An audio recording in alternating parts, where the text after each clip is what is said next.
Sejam bem-vindos de volta, queridos.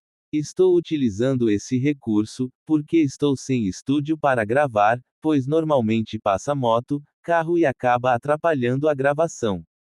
A voz não é tão autêntica, mas eu mesmo preparei essa aula. De verdade, gente, é muito difícil gravar quando se tem barulho de carro, de moto. Do lado da minha casa estão realizando uma construção e toda hora tem um barulho. É horrível. Mas vamos lá. O que nós vamos estudar hoje? Nós vamos falar do uso da árvore genealógica como recurso clínico, pois não tem como analisar o paciente sem olhar para os seus antepassados. E eu não estou falando de maldição hereditária, não. Eu estou falando de padrões de repetição, de comportamento e da estrutura familiar. Sendo assim, é necessário perguntarmos sobre os antepassados do paciente, isto é, até onde ele lembrar, é claro.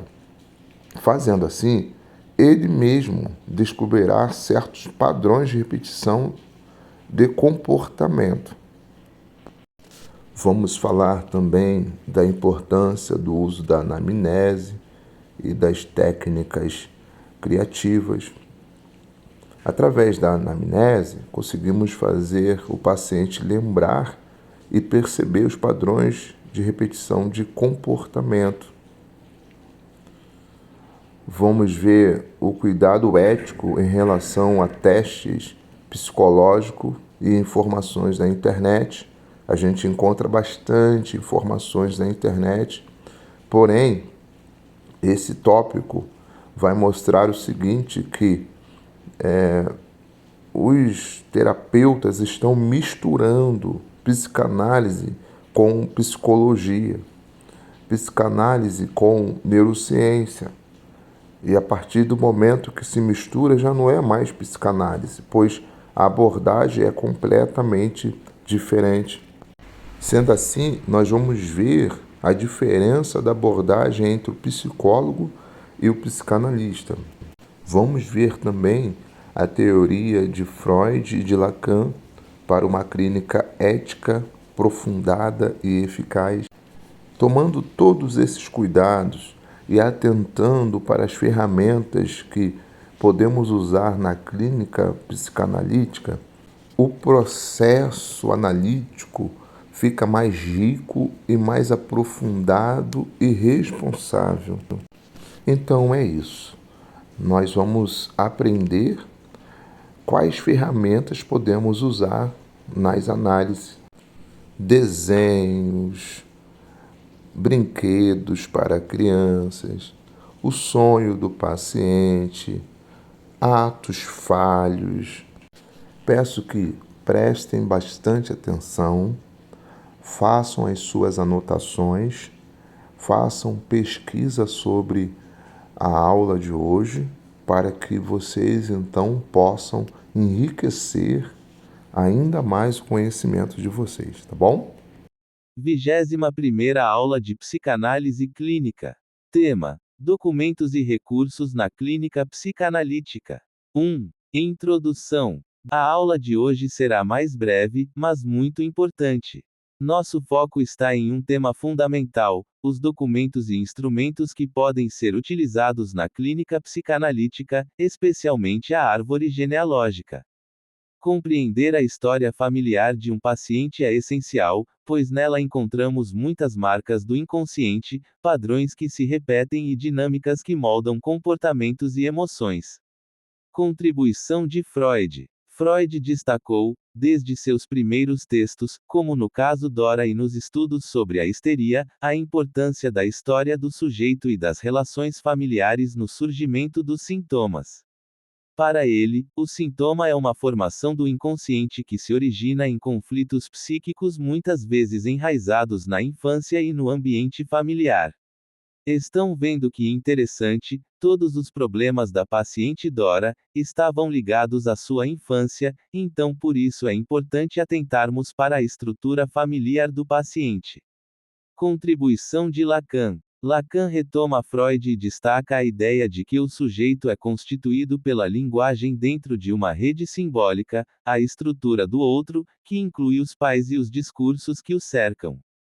Assim, a genealogia familiar não é apenas biológica, mas também simbólica, ou seja, estruturante do próprio sujeito. Mediante o que Lacan falou, o paciente é o que os seus pais falaram e, o paciente é influenciando pelos discursos que lhe cercam. Então a árvore geológica não é só biológica, ela é sim simbólica, imaginária e real. 2. A árvore genealógica e o genopro. Vocês já ouviram falar do uso da árvore genealógica como recurso clínico. Essa representação gráfica ajuda o analista a visualizar conexões familiares que, muitas vezes, revelam padrões de repetição, conflitos e laços emocionais transmitidos de geração em geração. Esse é o documento que podemos usar na clínica chamado genopro. Freud e a herança transgeracional. Freud reconhecia a importância dos legados psíquicos familiares, mesmo que não utilizasse o conceito de transgeracional, como o usamos hoje. Em textos como Totem e Tabu, ele aborda a herança de estruturas psíquicas e interditos transmitidos pela cultura e pela família. É muito importante atentar para a herança transgeracional. Eu vou dar um exemplo aqui. Maria é filha mais velha de um sistema em que somente os homens primogênitos têm valor. E aí recebe uma parte maior da herança. Ela pode projetar no seu primeiro filho a mesma dinâmica ao dar a ele excessivamente aquilo que ela não recebeu. Inconscientemente, ter mais proximidade com ele, dando mais para ele do que para os outros filhos. Na cabeça dela, ela só está dando para o filho mais velho que ela não teve. A herança transgeracional se refere-se à cadeia de transmissão de significados que é legado de geração em geração e inclui ideias, mitos, modelos de identificação e o que foi dito, mas também o que foi dito e também o que foi silenciado. Ou seja, é algo silenciado. Pode ser ensinado ou possa ser que não seja ensinado. A família transmite para a sua descendência um conflito familiar silenciado para que possa ser resolvido em gerações posteriores. Por isso é importante atentar para essa técnica. A árvore genealógica é muito importante, porque através da árvore genealógica nós conseguimos fazer uma análise na herança transgeracional. Lacan e o nome do pai. Para Lacan, a transmissão simbólica do nome do pai é o que estrutura o sujeito dentro da ordem simbólica. Quando essa função falha, temos o que ele chamou de foraclusão do nome do pai, presente nas psicoses, por exemplo. A árvore genealógica permite visualizar onde essa função simbólica pode ter falhado ou se repetido de forma problemática. Exemplo clínico 1. Uma paciente em análise relatava dificuldade crônica em manter relacionamentos.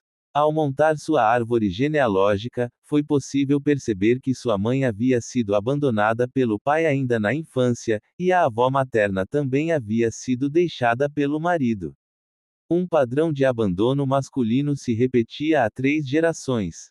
Conhece um caso que a mulher optou em se separar do esposo, porque, segundo ela, em sua família só o segundo casamento que dá certo, sendo assim, ela tinha que se separar para casar novamente e só assim seria feliz. Exemplo clínico 2. Um adolescente com sintomas de pânico passou a ter crises após a morte do avô. Descobriu-se que o avô havia perdido o pai na mesma idade do neto. Um luto não elaborado se repetia em diferentes gerações, revelando a transmissão inconsciente de um trauma. 3. Técnicas de expressão e comunicação. Durante as sessões, o psicanalista pode lançar mão de recursos criativos que facilitam o acesso ao inconsciente. Histórias inventadas. Pedir ao paciente que crie uma narrativa ficcional pode abrir vias simbólicas que apontam para seus próprios conflitos psíquicos. Pedir ao paciente para desenhar. Pedir ao paciente para contar algum sonho. Terapia infantil. Com crianças, a psicanálise utiliza o brincar, o desenho e a dramatização como formas de escuta do inconsciente. Freud já utilizava fantasias e sonhos como vias privilegiadas de acesso ao inconsciente. Ele afirmou que o brincar é o trabalho da criança, e que, assim como os adultos falam e sonham, a criança brinca para elaborar seus conflitos. Lacan considerava o registro do imaginário e do simbólico como campos fundamentais na constituição do sujeito. O desenho, o jogo e as narrativas revelam o modo como a criança se estrutura no desejo do outro. Exemplo clínico 3: História inventada. Uma paciente adulta foi convidada a criar uma história fictícia. Ela falou sobre uma mulher presa em uma torre esperando ser resgatada. A história revelou sentimentos de impotência e dependência emocional, que se refletiam em sua vida amorosa. Exemplo clínico 4: Brincadeira. Uma criança brincava com bonecos e fazia o boneco, pai, sempre ausente. Esse detalhe apontava para um sentimento de abandono afetivo, ainda que o pai estivesse fisicamente presente. Exemplo clínico 5: Desenho. Uma criança de 6 anos, ao desenhar sua família, omitiu a figura do irmão. O conteúdo simbólico do desenho revelou um ciúmes reprimido, indicando um conflito que não era verbalizado. 4. A importância da anamnese. A anamnese é indispensável no início do processo clínico. Avaliar as relações do paciente com suas figuras familiares permite compreender traumas, vivências estruturantes e fixações psíquicas que influenciam seus sintomas. Freud. A técnica freudiana de investigação clínica envolve a reconstrução da história do sujeito para compreender como os complexos infantis, como o complexo de Édipo, influenciam seus sintomas atuais. Lacan ressalta que não há história objetiva, mas discursos.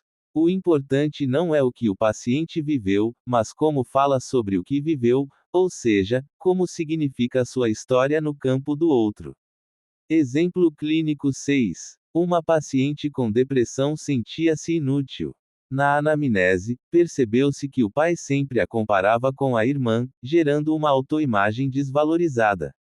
Exemplo clínico 7. Um paciente controlador foi compreendido à luz de uma infância com pais instáveis. Seu controle excessivo era uma defesa diante do caos emocional vivido na infância. 5. Testes psicológicos e cuidados éticos. Os testes psicológicos são de uso restrito aos psicólogos. Muitos materiais disponíveis na internet não têm validade científica. O psicanalista deve utilizar interpretações fundamentadas na teoria, não substituindo sua escuta pelo uso de instrumentos técnicos inadequados. Freud não utilizava testes padronizados. Para ele, o método psicanalítico baseia-se na associação livre, onde o inconsciente se revela por deslocamentos e condensações. Lacan foi crítico da psicologia testada. Ele dizia que a verdade do sujeito não cabe em escalas ou categorias, mas se revela na linguagem, nos lapsos, sintomas e atos falhos. Exemplo clínico 8. Um paciente trouxe um teste online que o classificava com transtorno narcisista. Isso gerou ansiedade e confusão, pois o teste não levava em conta sua subjetividade. O analista precisou desconstruir esse rótulo e trabalhar a singularidade do sujeito. 6. Diferença entre psicologia e psicanálise. Os psicólogos muitas vezes utilizam a terapia cognitivo-comportamental, TCC, focada na modificação de comportamentos e pensamentos. Os psicanalistas escutam o sujeito por meio da associação livre, buscando o acesso ao inconsciente e às formações simbólicas da subjetividade. Freud fundou a psicanálise como um campo distinto da psicologia médica da época. Sua proposta era escutar o sujeito além do sintoma, buscando as raízes inconscientes. Lacan afirmava: o inconsciente é estruturado como uma linguagem. A escuta psicanalítica não busca corrigir comportamentos, mas dar lugar ao desejo e à verdade do sujeito.